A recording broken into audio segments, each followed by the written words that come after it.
စားချက်ကိုစီနဲ့လမ်းခွဲစကားလေးတွေပြောကအကျော်ခံရင်နဲ့အဆုံးသက်သွားခဲ့တယ်အသာရနေတဲ့ဒူဘဝလေးများချဘသူတွေလာဖြတ်စီလို့သွားလေတွေ့နေပဲ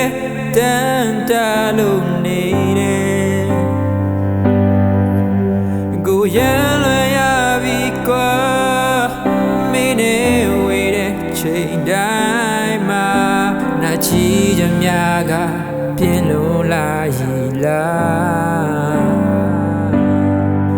ဘာမဟုတ်တဲ့ပြဿနာလေးကြောင့်တို့နေရရဲ့ချစ်ခီလန်းသွားရင်နေပဲမြင်ပြိုင်လို့ပဲလားဆိုနိုင်အောင်မင်းက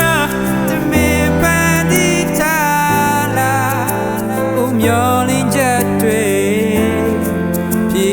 ဆုံးအောင်မင်းမနာလေးရဖေကတနေ့နေ့မှတွေ့ချ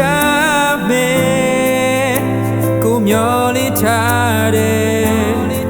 အချစ်သူရဲ့ပြရှင်းဝင်လေတော့ပေးပါကွာ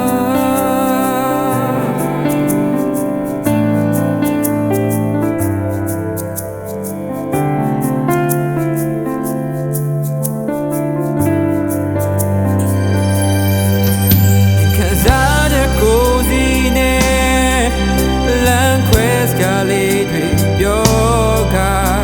အကျော်ခံရင်နဲ့ဆုံးသက်သွားခဲ့တယ်